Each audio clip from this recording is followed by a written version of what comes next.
हाँ जी, अब देखिए नेक्स्ट P बिंदु पर तीव्रता। P बिंदु पर तीव्रता कैसे निकालेंगे, यहां देखिए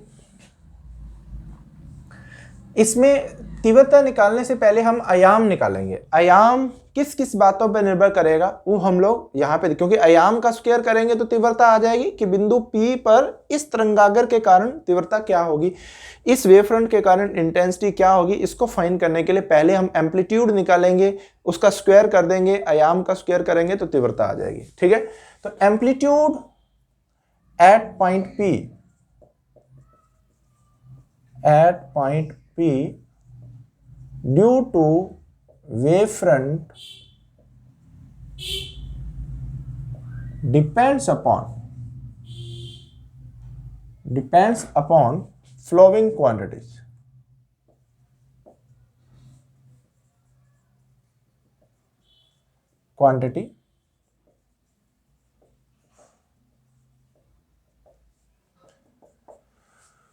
सबसे पहला जो आयाम है वो बिंदु P पर किन किन राशियों पर निर्भर करेगा उसको देखते हैं। ये डिपेंड करेगा इस जोन के एरिया पर। ठीक है, क्योंकि जितना ज्यादा देखो जोन का एरिया ज्यादा होगा तो यहां से इस जोन से भी लाइट ज्यादा आएगी, अगले जोन से भी लाइट ज्यादा आएगी, अगले जोन से भी लाइट ज्यादा आएगी। तो किसी बिंदु P पर किसी भी जोन से आने वाली लाइट वो उसका आयाम डिपेंड करेगा उसके क्षेत्रफल के ऊपर, आयाम उसके एरिया के ऊपर डिपेंड करेगा। जितना ज्यादा क्षेत्रफल होगा उतना ज्यादा लाइट यहां पहुंचेगी, मतलब उतना ज्यादा एम्पलीट्यूड लाइट का आएगा। अगर लाइट कम आई मतलब एम्पलीट्यूड कम आया। ठीक है, तो लिखेगा पहला रीजन ये बनेगा क्या, it depends upon area of HPZ, यानी अर्धावर्ती कटिबंध के क्षेत्रफल पर निर्भर करेगा कि क्षेत्रफल का, अर्धावर्ती कटिबंध का क्षेत्रफल क्या है, हाफ पीरियड जोन का एरिया क्या है। दूसरा डायरेक्टली प्रोपोर्शनल होगा, ये ध्यान रखना है, डायरेक्टली क्योंकि एरिया ज्यादा होगा तो ज्यादा होगा, डायरेक्टली प्रोपोर्शनल होगा। दूसरा डिपेंड करेगा स्टूडेंट इन दो वेव के फेज डिफरेंस के ऊपर। फेज डिफरेंस के ऊपर एम्पलीट्यूड कैसे डिपेंड करेगा, क्योंकि ये अलग पाथ चल के आ रही है ना लाइट। अगर पाथ अलग हो गया तो आपको पता है जब यहां पे इसके साथ में मिलेगी पहली लाइट तो ऐसे आएगी, दूसरी लाइट ज्यादा λ/2 ज्यादा चल के आ रही है, यानी जब इसके साथ में यहां मिलेगी ना तो इसने λ/2 ज्यादा चला हुआ है। जब ये यहां पहुंचेगी सारा साइकिल करने के बाद वो ऐसे पहुंचेगी उल्टे फेज में। ये तो यहां से ऐसे स्टार्ट होएगी, यहां से ऐसे स्टार्ट होएगी, लेकिन ये जो अगली लाइट है वो उसके साथ यहां पे ऐसे स्टार्ट, अब फिर आगे फिर सेम फेज में आ जाएगी, फिर λ/2 यानी पाई का अंतर लेके आ रही है, पाई का अंतर लेने का लैम्डा का अंतर लेके आ रही है। अगली लाइट जो आएगी वापस इसके साथ सेम फेज में आ जाएगी। तो रिजल्टेंट एम्पलीट्यूड जो है वो डिपेंड करेगा इन दोनों के बीच में फेज डिफरेंस कितना है। तो ध्यान रखिएगा बिंदु P पर जो आयाम है वो किस पर निर्भर करेगा, आने वाली तरंगों के बीच में कलांतर क्या है, फेज क्या है, इसके ऊपर डिपेंड करेगा। अगर फेज पाई होगा तो ये रिवर्स फेज में हो जाएंगी, यानी डिस्ट्रक्टिव इंटरफेरेंस करेगा, टोटल आयाम रिड्यूस हो जाएगा। लेकिन अगर सेम फेज में आ गई तो आयाम को बढ़ाने लग जाएगा। तो सेकंड रीजन में क्या आएगा, it depends upon phase difference between two waves। दो तरंगों के मध्य पथांतर पर निर्भर करेगा, कलांतर पर निर्भर करेगा कौन, एम्पलीट्यूड, आयाम।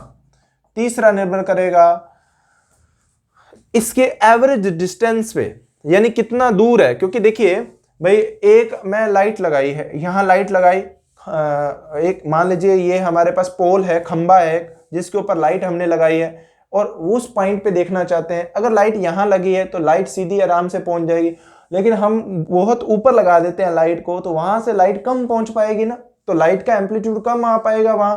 तो डिपेंड करेगा एवरेज डिस्टेंस क्या है। तो हाफ पीरियड जोन की एवरेज डिस्टेंस औसत दूरी पर निर्भर करेगा। अब हम दूरी की बात नहीं करेंगे, क्यों, क्योंकि जोन तो यहां से यहां आएगा, लेकिन इस पॉइंट से अगर आप बात करोगे तो किस पे डिपेंड करेगा, ये उससे औसत दूरी कितनी है, तो ये डिपेंड करेगा कि एवरेज डिस्टेंस कितनी है हाफ पीरियड जोन की। तो उस पे भाई अलग अलग जोन से अलग अलग एम्पलीट्यूड पहुंच पाएगा। यहां से तो सबसे ज्यादा आ जाएगा, उससे कम आ पाएगा, फिर उससे कम आ पाएगा, फिर उससे कम आएगा, जो सबसे ऊपर होगा उससे बिल्कुल कम आ पाएगा। तो amplitude, resultant amplitude depend upon average distance of half period zone, ठीक है। या इनवर्सली प्रोपोर्शनल लिखेगा, क्योंकि जैसे जैसे एवरेज डिस्टेंस, क्योंकि आप अगले हाफ पीरियड जोन की बात करोगे एवरेज डिस्टेंस बढ़ती जाएगी, एवरेज डिस्टेंस बढ़ेगी तो फिर एम्पलीट्यूड क्या होगा, कम होगा। Resultant amplitude at point P, resultant amplitude at point P inversely proportional to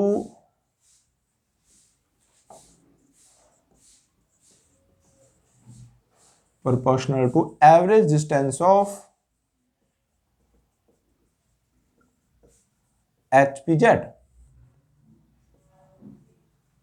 average distance of point P from HPZ।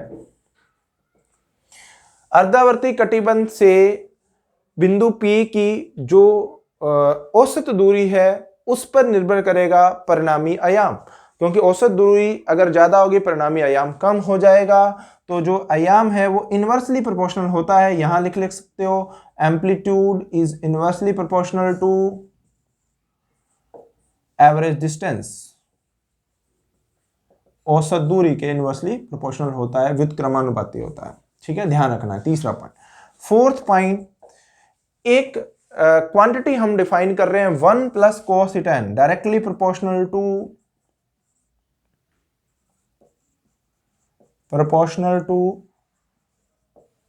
1 plus cos theta n, इसके डायरेक्टली प्रोपोर्शनल होता है एम्पलीट्यूड। इसके क्यों डिफाइन किया 1 प्लस cos थीटा n? सबसे पहले समझते हैं ये थीटा n क्या है। देखें ध्यान से, ये nth जोन बना देता हूं कोई। अब ये नॉर्मल है, उसका अभिलंब है, ये रहा पॉइंट P जो इसके सेंटर से B डिस्टेंस पे। अब जो ये एंगल बना रहा है स्टूडेंट, इस एंगल को बोलते हैं थीटा है। ध्यान से समझो कौन सा है, ये रहा हमारा ऊपर वाला सर्कल, ये उसके नीचे वाला सर्कल, ये रहा सेंटर से पॉइंट P, ठीक है। अब जो हम बनाएंगे ये थीटा n कौन सा, ये जो नॉर्मल होगा, ये जो क्षेत्र है ना हाफ पीरियड जोन है, इसका जो अभिलंब है, इसका जो अभिलंब है नॉर्मल है, वो ये डायरेक्शन है। अब पॉइंट P तो नीचे होगा ना, तो ये जो एंगल बनेगा, ये जो एंगल बना है उस एंगल को मैं थीटा n बोल रहा हूं।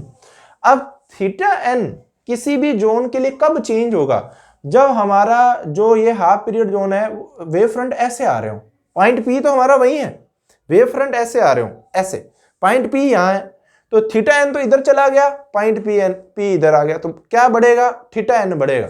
अगर थीटा n बढ़ेगा, ध्यान से समझे, थीटा n बढ़ेगा तो कोस थीटा n पे क्या फर्क पड़ता है। थीटा n बढ़ने से लगातार कोस थीटा n पहले तो पॉजिटिव होता जाएगा, बढ़ती जाएंगी वैल्यू, फिर उसके बाद हमारे पास ये लगातार नेगेटिव होता जाएगा, नेगेटिव होता जाएगा, यानी ये टर्म जितनी छोटी होती जाएगी, यानी हम ये कह सकते हैं हमारा रिजल्टेंट एम्पलीट्यूड डायरेक्टली प्रोपोर्शनल हो गया 1 प्लस cos थीटा n के। अब आप पूछ रहे हैं सर अकेला cos थीटा n लिख देते हैं, आप 1 क्यों लिख रहे हो, क्योंकि एम्पलीट्यूड नेगेटिव नहीं होता है, क्योंकि जैसे जैसे स्टूडेंट थीटा n बढ़ता जाएगा, जैसे जैसे आप इसको ऐसे करते जाओगे तो मतलब हमारा जो हाफ पीरियड जोन है उसका प्लेन चेंज होता जाएगा, ऐसे चेंज होता जाएगा। तो थीटा n तो उसका प्लेन तल के लंबवत सदिश है, यानी जो ऊपर की ओर होगा, तो हमारे पास जो ये वाली वैल्यू है थीटा n की जो वैल्यू है वो चेंज होती जाएगी। तो ये थीटा n बढ़ने से कोस थीटा की वैल्यू नेगेटिव में भी जाएंगी, अगर नेगेटिव जाएंगी तो एम्पलीट्यूड तो जो है वो कभी भी नेगेटिव नहीं होता है, तो अगर नेगेटिव नहीं होता इसकी वैल्यू 1 से कभी भी ज्यादा नहीं हो सकती, कोस थीटा n की वैल्यू 1 से कभी ज्यादा नहीं हो सकती। तो इसलिए हमने ये 1 से माइनस का भी हो जाएगा तो 1 से तो ज्यादा नहीं हो सकता ना, तो ये डिफरेंस क्या रहेगा, हमेशा पॉजिटिव ही होगा। यानी अगर ये नेगेटिव होता जाएगा लगातार तो ये टर्म छोटी होती जाएगी। ये नेगेटिव कब होता जाएगा, जितना एंगल ज्यादा बढ़ता जाएगा, यानी अगर एंगल ज्यादा बढ़ता जाएगा तो ये टर्म उतनी नेगेटिव होती जाएगी। बहुत ज़्यादा बढ़ने के बाद ये नेगेटिव होने से ये टर्म छोटी होती जाएगी। ये टर्म छोटी होगी तो फिर आप देख रहे हो जितना ये ऐसे हो गया, यानी पॉइंट तो हमारा इधर है, वेव फ्रंट ऐसे है तो लाइट तो ऊपर जाएगी ना, यहाँ कहाँ पहुंच पाएगी, तो एम्पलीट्यूड कम आ पाएगा। यानी जो रिजल्टेंट एम्पलीट्यूड है वो डायरेक्टली प्रोपोर्शनल होगा 1 प्लस cos थीटा n पे। यानी अगर ये टर्म ज्यादा है तो एम्पलीट्यूड ज्यादा। ये टर्म ज्यादा कब होएगी? जब ये वेव फ्रंट बिल्कुल सीधा है। वेव फ्रंट सीधा होने का मतलब नॉर्मल ऐसे है, थीटा एन ऐसे है, उस केस में सबसे ज्यादा होगा हमारे पास एम्पलीट्यूड पहुंचेगा। अगर ये टर्म कम होती जाएगी तो फिर एम्पलीट्यूड भी कम होता जाएगा। तो रिजल्टेंट एम्पलीट्यूड 4 टर्म से अगर हम लिखें, डायरेक्टली प्रोपोर्शनल आ गया। एक तो पाई बी लैम्डा के डायरेक्टली प्रोपोर्शनल आया, एरिया के प्रोपोर्शनल आया। दूसरा किसके प्रोपोर्शनल आया? 1 प्लस cos थीटा n के प्रोपोर्शनल आया। फेज डिफरेंस के ऊपर डिपेंड करता है, ये आपको दिमाग में रखनी है बात। डायरेक्टली प्रोपोर्शनल किस किस के आ रहा है वो हम लिख रहे हैं, और इनवर्सली प्रोपोर्शनल किसके आ रहा है? Average distance, nth half period zone की एवरेज डिस्टेंस क्या आई थी? b plus 2n minus 1 lambda by 4। तो ये इसके क्या आ गया? डायरेक्टली प्रोपोर्शनल आ गया है इन 3 टर्म्स के। ये चीज आपको ध्यान रखनी है, ठीक है। अब इसको साफ कर सकते हैं। अब यहां पे हमारे पास रिजल्टेंट एम्पलीट्यूड हम निकाल के बताएं। तो पॉइंट P पे जो रिजल्टेंट एम्पलीट्यूड आएगा स्टूडेंट, वो किसके इक्वल आएगा? वो आएगा पहले वेव फ्रंट, जो पहला वेव फ्रंट था उसके कारण एनए वाला एम्पलीट्यूड। मैंने अलग अलग जोन्स बनाए थे ना स्टूडेंट, अलग अलग ये वेव फ्रंट बना रहा था ऐसे ऐसे, तो अलग अलग जोन्स बना रहा था ये इस तरीके से। पहला जो जोन्स है, पहले जोन से आने वाला एम्पलीट्यूड E01 लिख दिया। दूसरे जोन से आने वाला एम्पलीट्यूड क्या होगा? माइनस का E02। ऐसा क्यों? क्योंकि वो उल्टे फेज में आएगा, समझ रहे हो। आपको पता है एम्पलीट्यूड लगातार कम होता जाए, ये कटेंगे नहीं टर्म आपस में। ये एम्पलीट्यूड कम हो गया है लेकिन आएगा रिवर्स फेज में, तो रिजल्टेंट एम्पलीट्यूड क्या बन जाएगा? ध्यान से देखो भाई, एक तो लाइट आ रही है ऐसे, ठीक है। अब अगले जोन से जो लाइट आएगी स्टूडेंट, वो उल्टे फेज में आएगी। उल्टे फेज में होने का मतलब है लैम्डा बाई 2, लेकिन उसका एम्पलीट्यूड कम हो गया है भाई। ये 5 आ रहा था एम्पलीट्यूड, अब ये कितना आएगा? 4 आ रहा है, तो अभी भी तो 1 बचा ना, रिजल्टेंट एम्पलीट्यूड 1 बचा। तो ये ज्यादा है, ये कम है, लगातार कम होता जाएगा। क्यों? क्योंकि ये डिस्टेंस बढ़ती जाएगी। तो आपको पता है जितनी ज्यादा डिस्टेंस बढ़ेगी उतना ज्यादा, जितनी ज्यादा डिस्टेंस बढ़ेगी उतना ज्यादा रिजल्टेंट एम्पलीट्यूड कम होता जाएगा।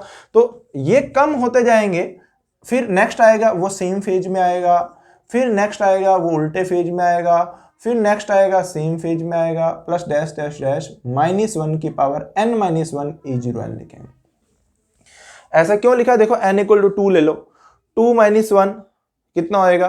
1, -1 की पावर 1 -1, तो ये कितना आ जाएगा? माइनस का आएगा E02। 3 लेके देख लो, 3 2 तो -1 की पावर 2 प्लस 1 हो जाएगी, तो ये प्लस का हो जाएगा। 1 लेके देख लो, 1 माइनस 1 0 प्लस का होएगा। तो आप -1 की पावर n माइनस 1 E0n लिख सकते हैं। तो ये आएगा किसी पॉइंट P पर आने वाला, सभी हाफ पीरियड जोन के कारण आने वाला रिजल्टेंट एम्पलीट्यूड, ठीक है। अब आप क्या लिख सकते हैं स्टूडेंट? आप E0 जो 2 है, E01 है, इसको कैसे लिखोगे आप? मैं इसको ऐसे लिख रहा हूं, E01/2 plus E01/2 minus E02 plus E03/2, ठीक है। फिर E03 को अलग कर दिए, E03/2 minus E04 plus E05/2। Odd वाले जो है उनको आधे आधे करके लिख लिए, ठीक है, उनको हाफ हाफ करके लिख लिया। अब देखो मेरी बात सुनो, E02 किसके इक्वल होगा? E02 इक्वल होगा approximately equal to E01 plus E03/2। ये कब हो सकता है स्टूडेंट? जब लगातार कंटिन्यूसली डिक्रीज होगा, यानी जैसे 1 के बाद 2, 2 के बाद 3, 3 के, यानी 3 के बाद 2 हो गया, फिर 2 के बाद 1 हो गया, ऐसे कंटिन्यूसली डिक्रीज हो रहा है। कंटिन्यूस डिक्रीज बोलेंगे इसको। तो हमारे पास ये कंटिन्यूसली अगर डिक्रीज है 1 के बाद 2, यानी हर बार ऑर्डर सेम रह रहा है, उस केस में इन दोनों का एवरेज निकाल लो। 3 + 1/2 करोगे तो कितना आएगा? 2 ही। तो यानी अगर आप ये कंटिन्यूसली डिक्रीज हो रहे हैं तो इसका और इसका एवरेज निकालोगे तो ये अप्रोक्सीमेटली यही बनेगा। तो ये वैल्यू हमारे पास ये बनेगी E02। और E04 किसके इक्वल आएगा? E03 plus E05/2। तो हमारे पास एज की जो वैल्यू है ये कट जाएंगी, सारी वैल्यू ये कटेंगी, E01 बचेगा, फिर आगे E05 भी कट जाएगा, प्लस -1 की पावर n-1। देखो इस ये ओड या इवन होगा, इसको आधा आधा करके लिखेंगे, वो डिपेंड करेगा कि ओड है या इवन है। इसको आधा आधा करके लिखेंगे तो आधा वाला भाग कट जाएगा, लास्ट वाला आधा बचेगा, यानी माइनस का E0n/2 लास्ट वाला, ये फर्स्ट वाला आधा बचेगा, उसके बाद लास्ट वाला आधा बचेगा। ठीक है, ये बच गया।